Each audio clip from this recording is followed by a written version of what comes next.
Hello Internet, Jazza here. This year the bank Barclays were kind enough to invite me to march with them at Pride.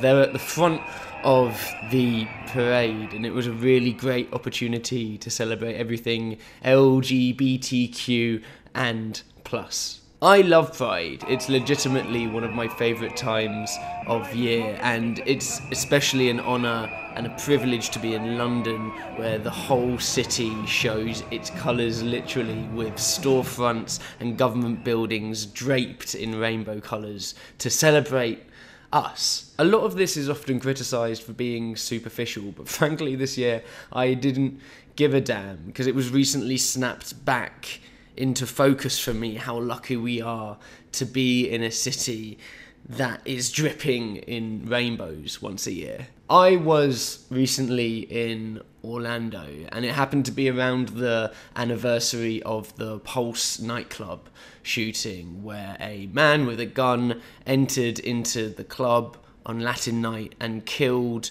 49 members of our community. It was particularly harrowing for me because, as somebody who travels quite a lot, I almost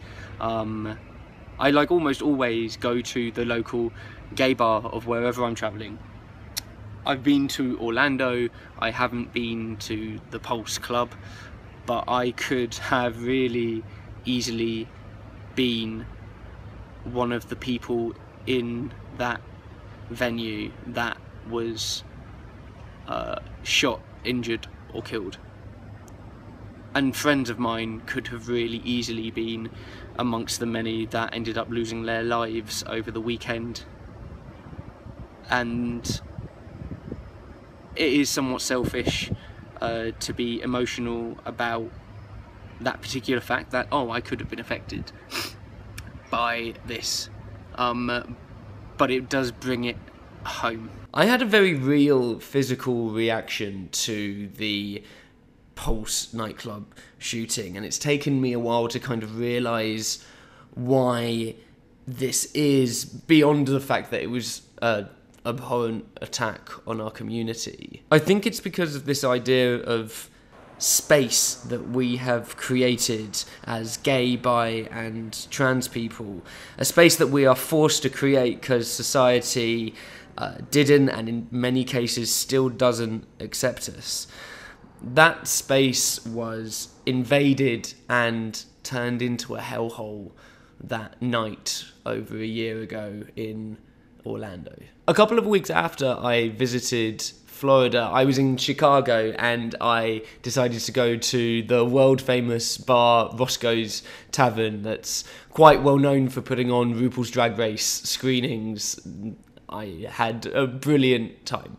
I was settled down with a G&T nestled between two groups of lesbians, and I think because of the fact that I had recently been around a lot of the stuff that was happening for the Pulse anniversary, for the first time I was scared to be in a place that promises, by the very colours that it shows on its walls, it promises that I would feel safe there and I would be accepted there. Yeah, I was scared, and I am kind of ashamed of that. LGBTQ plus people will always be a minority, and at least for the time being, that means that we are a novelty for an awful lot of people. And as such, that means that sometimes we get unwanted attention. This far into the 21st century, I can still get heckled on the street or have a bottle thrown at me in a club because of the fact that I am dancing with, holding the hand of, or kissing a same-sex partner.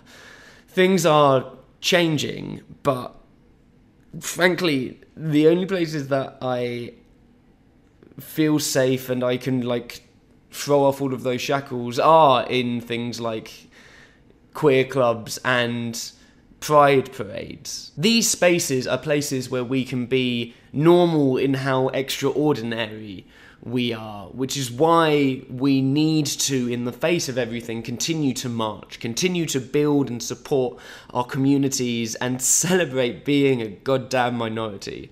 Thank you to the thousands of people that lined the streets as we walked down Oxford Street to show their support for my community. It is always moving and a real honour to be able to take part in these marches. Thank you. The world can be blooming terrifying sometimes, especially these days, but we're going to continue sticking around for a while yet, and we'll be soaked in rainbows while we do so. Thanks for watching.